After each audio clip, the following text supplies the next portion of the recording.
Alhamdulillah nahmaduhu wa nasta'inuhu wa nastaghfiruh wa na'udzu billahi min syururi anfusina wa min sayyiati a'malina may yahdihillahu fala mudhillalah wa may yudlilhu fala hadiyalah. Asyhadu an la ilaha illallah wahdahu la syarika lah wa asyhadu anna Muhammadan abduhu wa rasuluhu alladzi la nabiyya ba'dah. Allahumma salli ala sayyidina Muhammad kama la nihayati li kamalika wa adadi kamali. Qala Allah Ta'ala fil Qur'anil Karim A'udzu billahi minasy syaithanir rajim. Bismillahirrahmanirrahim. Wa qala rabbukum ud'uni astajib lakum. Innal ladzina yastakbiruna an ibadati sayadkhuluna jahannama dakhirin. Sadaqallahul aliyyul azim. Ayyuhal hadirun, ittaqullah wattaqullah summattaqullah wa ta'ati faqad fazal muttaqun. Hadirin jamaah Jumat rahimakumullah, di masjid yang suci dan mulia ini, marilah kita bersama-sama untuk tetap dan terus meningkatkan kualitas keimanan kita, kualitas ketakwaan kita kepada Allah Subhanahu wa Ta'ala, yang tentunya dengan berbagai aktivitas keseharian kita yang syarat dengan nilai-nilai pengabdian kepadanya sebagai bentuk dan wujud rasa syukur kita atas berbagai kenikmatan yang telah dianugerahkan oleh Allah kepada kita semua. Nikmat iman, nikmat Islam, nikmat lahir, nikmat batin, nikmat sehat, dan nikmat sempat yang sampai saat ini kita rasakan.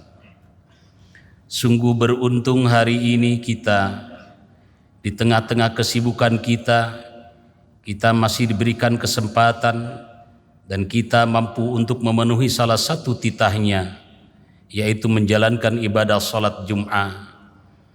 Dengan memiliki wudhu, kita masuk ke sebuah masjid ini, menghadap kiblat, menyimak khutbah, duduk dengan tumaninah, dilanjutkan dengan salat berjamaah. Kalau kita lihat dan kalau kita ingat, pada saat ini banyak sekali orang-orang, sahabat-sahabat, kerabat kita yang tidak memiliki nasib seperti kita saat ini. Betapa banyak saudara-saudara kita yang menginginkan kesempatan, menginginkan pekerjaan, kegiatan yang kita lakukan sekarang ini. Betapa banyak saudara-saudara kita yang hari ini, jangankan untuk duduk tumaninah menghadap kiblat menyimak khutbah dilanjutkan dengan sholat Jumat berjamaah, untuk memenuhi kebutuhan pribadinya saja, untuk makan saja, untuk minum saja, mereka memerlukan bantuan orang lain. Mereka berbaring di rumah sakit, menjerit karena penyakit yang sedang dialaminya. Oleh karena itu, kesehatan dan kesempatan yang diberikan oleh Allah kepada kita semua sampai saat ini patut kita syukuri dengan wujud dan bentuk syukur tentunya yang sesuai dengan apa yang diperintahkan oleh Allah kepada kita, dicontohkan oleh Rasulullah sallallahu alaihi wasallam. Hadirin jamaah Jumat rahimakumullah, salah satu perintah Allah yang diberikan kepada kita selain perintah salat, selain perintah zakat, selain perintah untuk melaksanakan menunaikan ibadah puasa di bulan Ramadan, selain perintah untuk menjalankan ibadah haji bagi orang-orang yang mampu, Allah juga mewajibkan kepada kita untuk senantiasa memohon, bermunajat, berdoa kepadanya sebagai bentuk dan wujud kehambaan kita di hadapannya. Allah Subhanahu wa taala berfirman di dalam Al-Qur'an, tepatnya di dalam surah Ghafir ayat 60. A'udzu billahi minasyaitonir rajim. Bismillahirrahmanirrahim. Wa qala rabbukum ud'uni astajib lakum. Innal ladzina yastakbiruna an ibadati sayadkhuluna jahannama dakhirin. Allah telah berfirman, berdoalah kepadaku, kata Allah, niscaya aku akan perkenankan bagimu apa-apa yang kau harapkan. Sungguh orang-orang yang menyombongkan diri, tidak mau beribadah, tidak mau meminta, tidak mau berdoa kepadaku, mereka akan masuk neraka jahanam dalam keadaan hina. Ini adalah perintah Allah kepada kita. Dan di dalam Islam tidak ada satupun kegiatan yang tidak ada doanya, baik di awal maupun di akhir. Ketika kita mau tidur, kita dicontohkan dan ada redaksi doanya. Bismikallahumma ahya wa bismika amut. Bangun tidur pun juga ada doanya. Alhamdulillahilladzi ahyana ba'da ma amatana wa ilaihin nusyur. Masuk ke toilet ada doanya. Allahumma inni a'udzubika minal khubsi wal khaba'is. Keluar dari toilet ada doanya. Alhamdulillahilladzi adhaba anil adha wa afani. Mau makan ada doanya, setelah makan ada doanya. Naik kendaraan ada doanya, kendaraan bergerak ada doanya, sampai di tujuan ada doanya. Mau mengerjakan segala sesuatu ada doanya, selesai mengerjakan sesuatu ada doanya. Tidak ada satupun kegiatan di dalam Islam yang tidak ada doanya, baik itu di awal ataupun di akhir. Dan Allah menjanjikan kepada kita sebagaimana dalam potongan ayat tadi, astajib lakum. Aku akan senantiasa mengkabulkannya. Aku akan senantiasa memenuhi keinginannya. Pertanyaannya, bagaimana cara agar Allah itu cepat mengabulkan doa-doa kita? Allah mengatakan di dalam ayat lain, wa idza sa'alaka 'ibadi 'anni fa inni qarib ujibu da'wata da'i idza da'an falyastajibu li wal yu'minu bi la'allahum yarshudun. Apabila hamba-hambaku bertanya kepadamu Muhammad, kata Allah, tentang aku, anni fa inni qarib, sesungguhnya aku ini adalah dekat, aku akan mengabulkan permohonan orang-orang yang berdoa kepadaku. Di sini ada kalimat ibadi. Wa idza sa'alaka ibadi. Ibad itu adalah jama dari kata abdun, bentuk plural dari kata abdun. Abdun itu artinya hamba. Kalau hambanya banyak, maka ditampilkan dengan kata ibad. Dalam khasanah keilmuan Islam, terutama ilmu tata bahasa, bahasa Arab itu memiliki perbedaan makna ketika ditampilkan dalam bentuk mufrad ataupun dalam bentuk jama'. Ketika ditampilkan kata abdun dalam bentuk mufrad, maka ini bersifat umum. Hamba bisa hamba yang baik, demikian juga bisa hamba yang jelek. Tetapi kalau dalam Al-Quran Allah menampilkan dengan kata ibad, ini adalah maknanya khusus untuk orang-orang yang dekat dengan Allah, khusus untuk orang-orang yang termasuk hamba-hamba terkasih Allah yang akan mendapatkan jaminan dari Allah.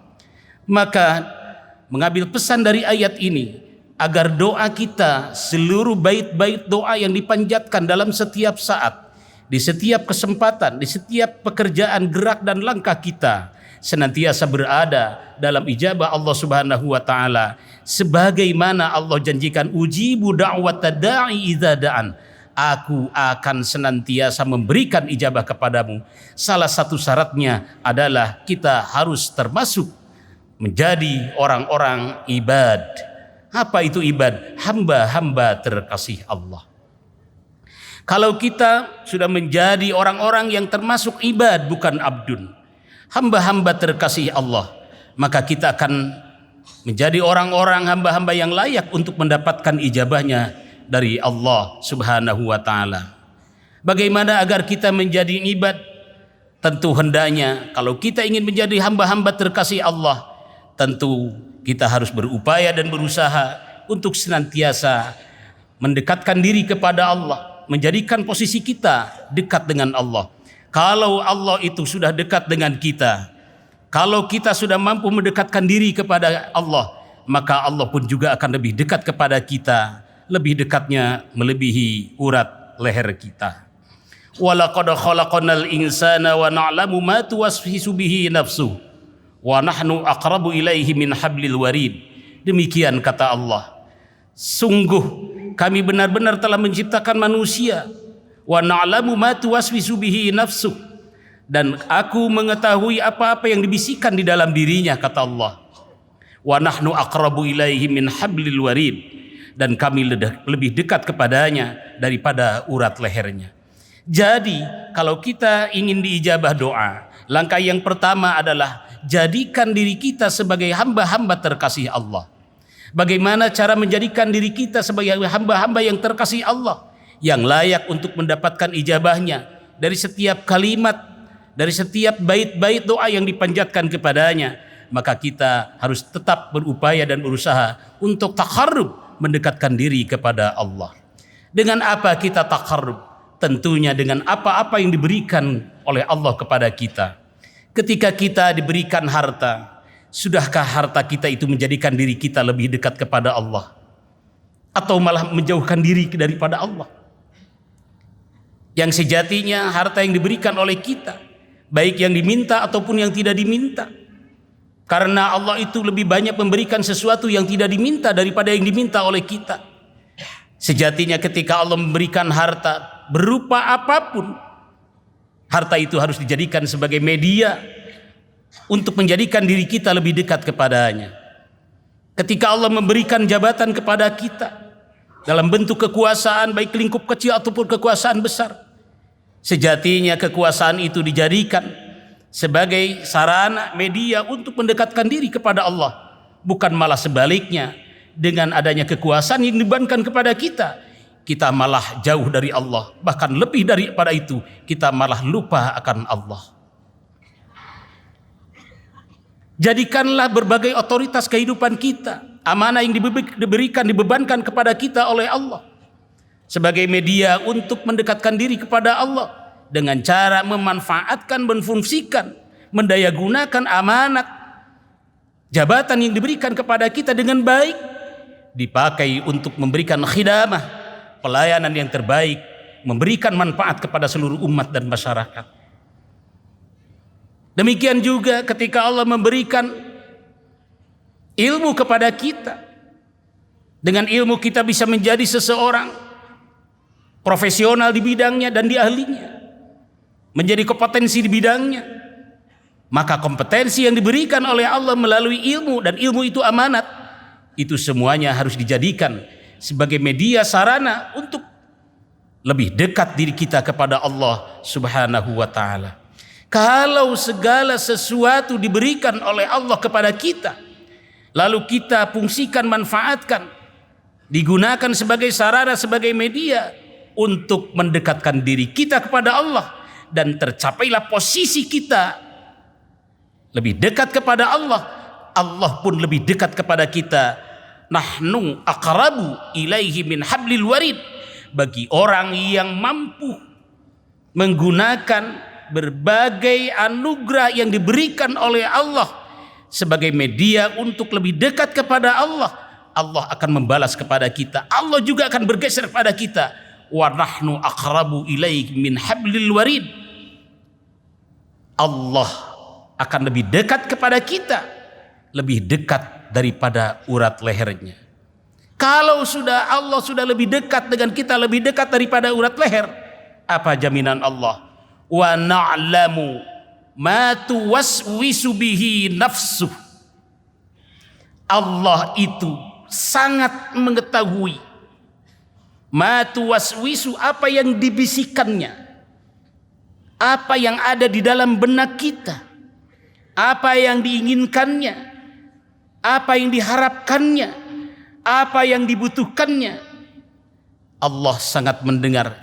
Dengan mendengarnya Allah terhadap apa yang kita inginkan, apa yang kita butuhkan, apa yang kita harapkan, apa yang kita sampaikan kepada Allah dalam bentuk doa, maka kata Allah, ujibu da'watad da'i idza da'an.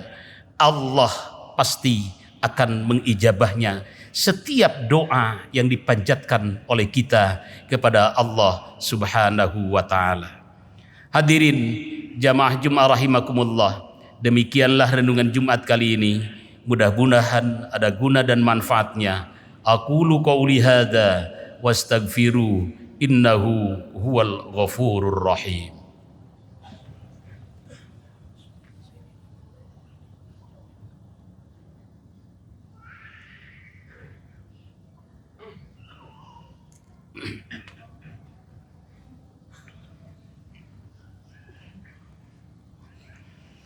Hamdalillah, salatu wassalaman ala rasulillah Muhammad ibn Abdillah wa ala alihi wa sahbihi wa mawalah.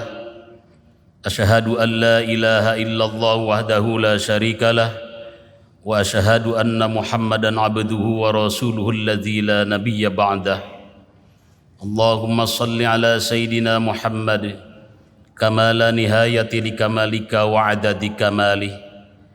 Ayyuhal hadirun, ittaqullah wattaqullah summa taqullah wa ta'ati faqad fazal muttaqun. Hadirin jamaah Jumat rahimakumullah, di khutbah yang kedua ini khatib mengajak kepada seluruh jamaah umumnya, wabil khusus untuk pribadi khatib sendiri, dengan berbagai aktivitas keseharian kita yang syarat dengan nilai-nilai pengabdian kepadanya.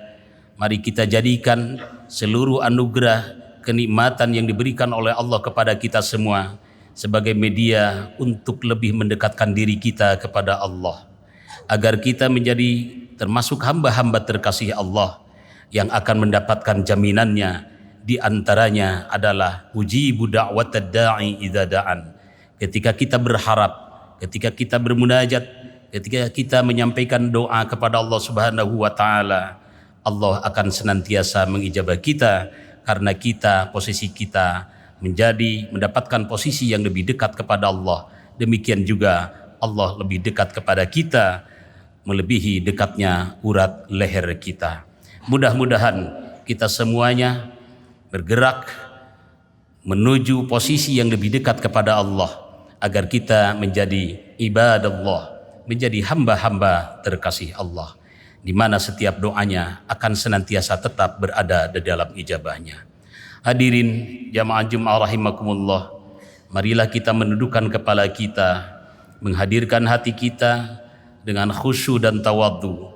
Marilah kita bermunajat kepada Allah Subhanahu wa taala. Allahumma salli wa sallim wa barik ala sayyidina wa habibina wa syafi'ina wa karimina wa maulana Muhammad wa sallim wa radiyallahu tabaraka wa ta'ala an kulli sahabati rasulillahi ajma'in. Amin ya Allah ya rabbal alamin. Hamdan yuwafi ni'amahu wa yukafi'u mazidah. Ya Rabbana lakal hamdu kama yanbaghi li jalali wajhikal karim wa 'azimi sultanik innaka antas sami'ud du'a. Allahumma ighfir lana dhunubana wa liwalidayna warhamhuma kama rabbawna shighara. Allahumma la tada' lana fi maqamina hadha dhanban illa ghafartah wa la hamman illa farrajtah wa la daynan illa qadaitah wa la maridan illa syafaitah wa la aiban illa satartah. Allahumma nawwir qulubana bi nuri hidayatik kama nawwartal arda bi nuri syamsika abadan abada. Allahumma ya la ilaha illa antal amanal aman, khallisna minan nar. Allahumma ya amanal khaifin, aminna mimma nakhaf. Allahumma ya amanal khaifin, sallimna mimma nakhaf. Allahumma ya amanal khaifin, najjina mimma nakhaf. Wa sallallahu ala khairi khalqihi sayyidina Muhammad wa ala alihi wa sahbihi wa sallam. Subhana rabbika rabbil izzati amma yasifun wa salamun alal mursalin wa akhiru da'wana anil hamdulillahi rabbil alamin. Ibadallah, innallaha ya'murukum bil adli wal ihsan wa ita'i dzil qurba wa yanha 'anil fahsya'i wal munkari wal baghi ya'izukum la'allakum tadhakkarun. Astaghfirullahal azim li wa lakum.